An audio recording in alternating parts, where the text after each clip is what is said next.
ici, c'est de questionner l'émergence de pôles urbains dans un contexte micro-insulaire.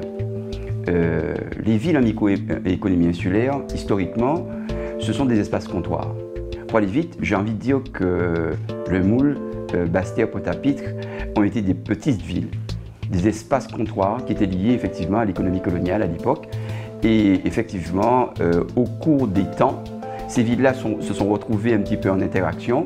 Le Moule a d'abord été, au 19e siècle, en particulier à partir de 1828, une ville portuaire, un petit espace comptoir qui a justifié effectivement une empreinte urbaine, ce qu'on appelle le damier colonial, qu'on va retrouver d'ailleurs à Pointe-à-Pitre et aussi à Basse-Terre.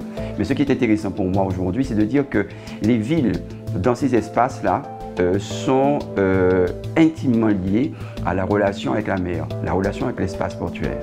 Et c'est vrai que l'économie maritime va quand même expliquer l'évolution, je veux dire, les apogées et j'ai envie de dire les échecs urbains qu'on va connaître notamment au XXe siècle. Ainsi, le Moule va sans doute briller au XIXe siècle, mais concurrencé par l'émergence du concept de l'usine sur le port avec Darbussier, va collapser au fur et à mesure du XXe siècle, sera remplacé évidemment par Pointe-à-Pitre. Mais Pointe-à-Pitre lui-même, vu l'évolution du commerce international et notamment la conteneurisation, va se retrouver, entre guillemets, confronté au destin du Moule du 19e siècle, c'est-à-dire complètement dépassé par l'émergence de ce qu'on peut appeler objectivement aujourd'hui la ville de Jarry.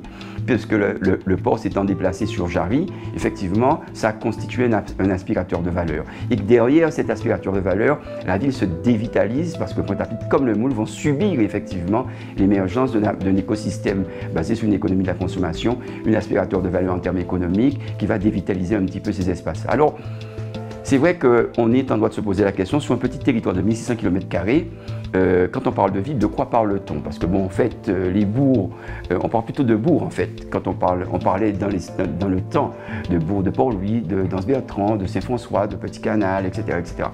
Ça veut dire qu'en fond, ce sont des embryons urbains qui n'avaient le sens que parce qu'ils vivaient au crochet d'une plantation. Et je rappelle qu'à la fin des années 90, on assiste au fond à l'effondrement du monde de la plantation.